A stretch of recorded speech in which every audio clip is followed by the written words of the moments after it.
Hey guys, we are finally getting started with a couple of recipes today from this cookbook, Pizza Night by Stafford.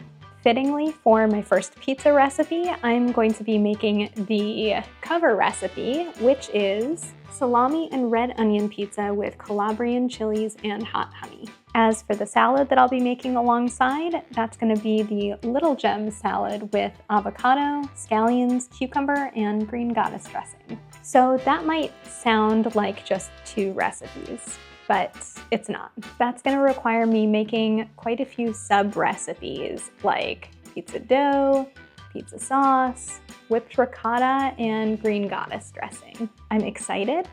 I'm frankly a little overwhelmed, and I'm definitely hungry. So let's get in depth.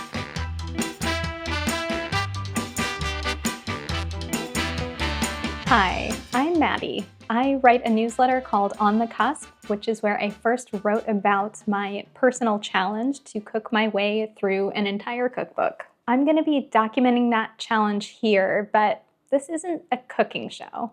It's more of an exploration of the expected and unexpected joys and frustrations about taking on any big challenge in depth. I'd love it if you cooked your way through this cookbook right along with me, but really my bigger hope is that you will either continue or start going in depth on any hobby that sparks your interest, whether cooking related or not. You can follow along by subscribing to my newsletter or on YouTube. So as I read through these recipes, trying to prepare myself for what I would be doing today, I came across a lot of things that were going to be new to me. Things like whipping ricotta, making and rolling out thin crust pizza dough, making green goddess salad dressing, making my first homemade pizza sauce, and working with some specialty ingredients that I hadn't used before in my cooking, like hot honey and Little Gem lettuce. As I sat down at my kitchen table to undertake step one, the easy step, making a grocery list, I actually started to feel a little bit overwhelmed. Not by the prospect of cooking my way through 52 sets of recipes, but merely by the undertaking that was going to become a part of my week every week. Making this long grocery list, going on a special grocery run just for pizza and salad items, searching the shelves for ingredients that were new to me, and then actually coming home and doing all of the cooking. It's kind of a lot.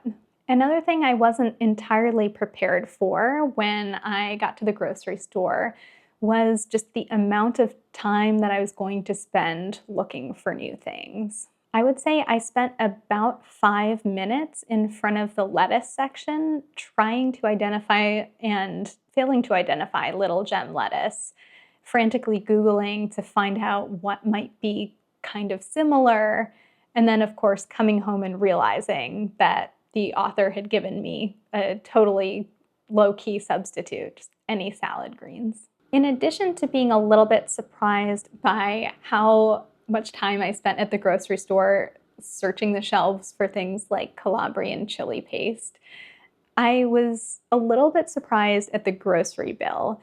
I'm hoping that some of that is going to be due to just the pantry building that is going to be natural at the beginning of any kind of undertaking like this.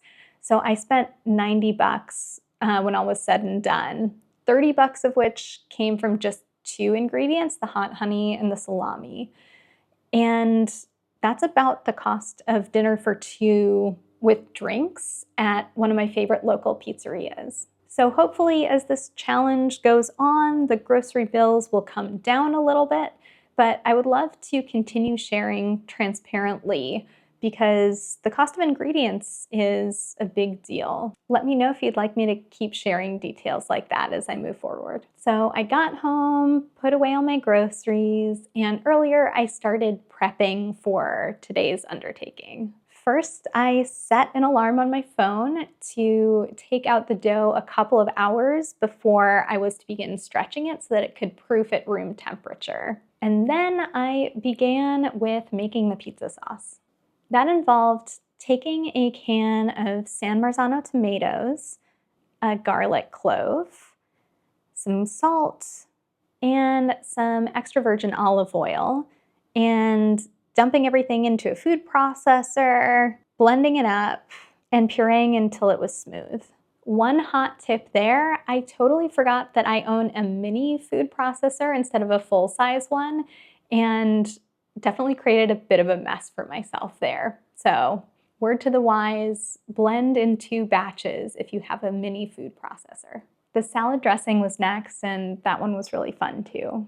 So I started the Green Goddess dressing recipe by cleaning out my tomato-stained food processor and putting some herbs, scallions, and garlic back in there to puree. For the herbs, I used parsley and basil from the grocery store, and I was able to harvest some chives from the little container garden I've been growing in my backyard. Then I added some mayo, lemon juice, salt, and honey. And the final step was to stream in some olive oil and sour cream. Another lesson learned was to watch where you're pouring when you're putting the olive oil in, because one wrong move and that stuff can really go everywhere. The next step was getting all of the ingredients ready for the pizza so that later in the day when I rolled out the dough, everything would be chopped up and on hand, ready to throw on the crust. Having already made the tomato sauce, the next thing on the list for me was whipped ricotta. And I've got to say, it's something that seemed a little bit fussy to me.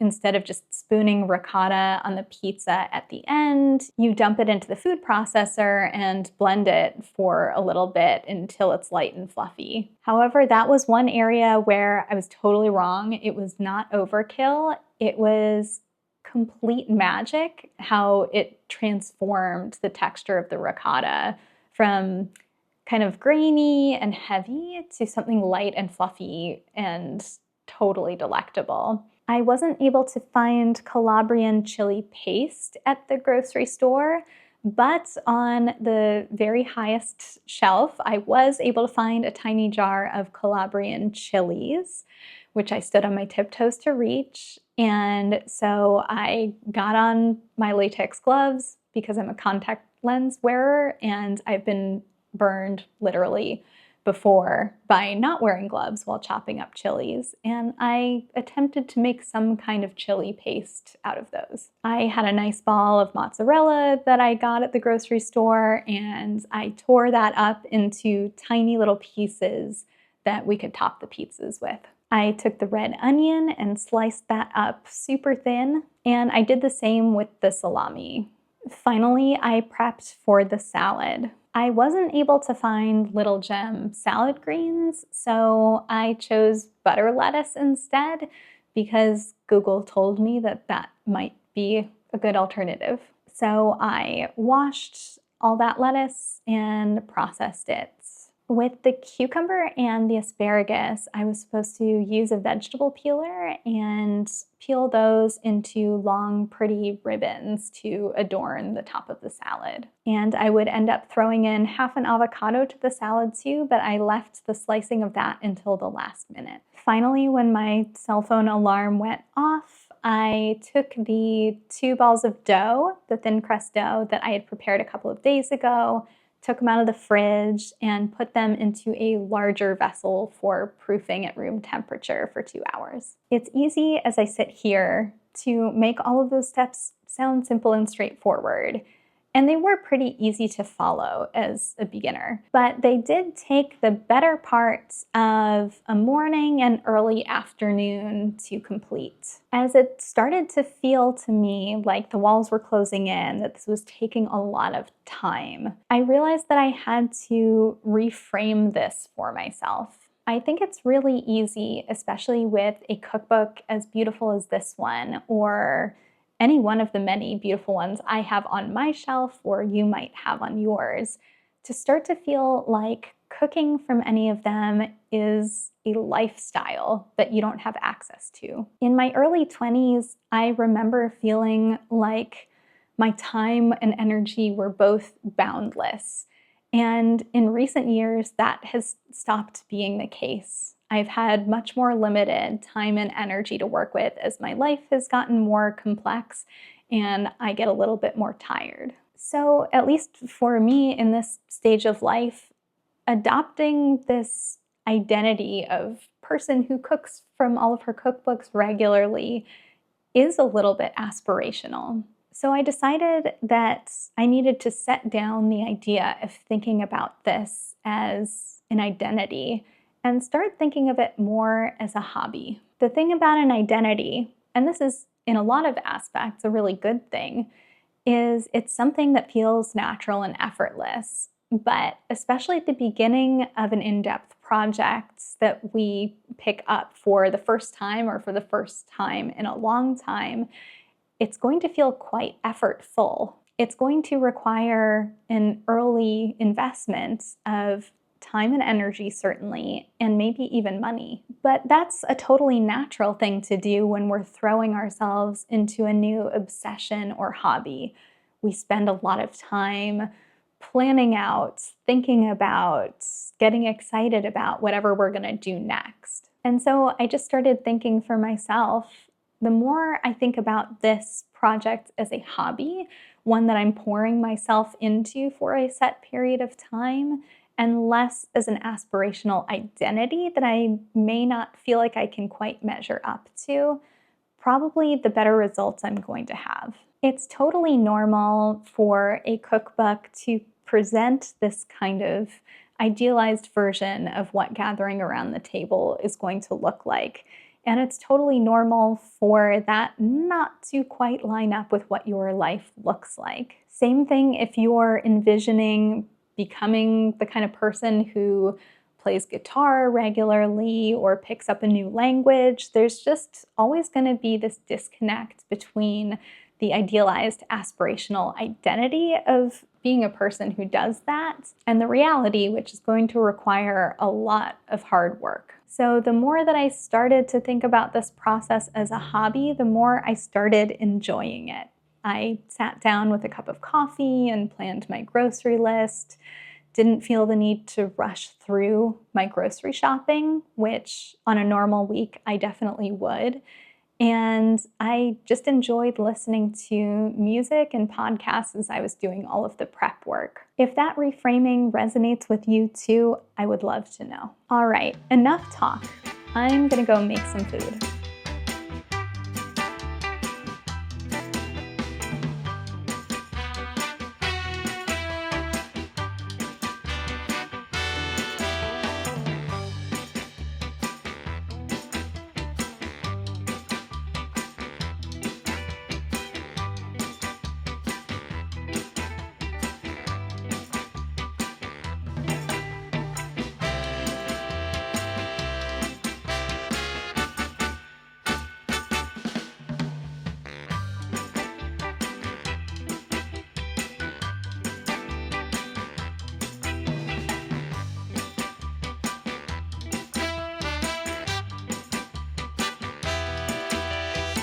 Next time, I will be back to share how everything tasted, tell you what went right, what went wrong, and what I learned in the process, and make the next set of recipes from this book. In the meantime, here is one question to ask yourself in your own pursuits of depth. Is there something that you've been meaning to pursue, that you've been thinking of as an aspirational identity that should feel effortless, when really it might require you to think about it as a hobby instead, with the time commitment, energy commitment, and expenditures that a hobby requires? Thanks for being here. I'll see you next time.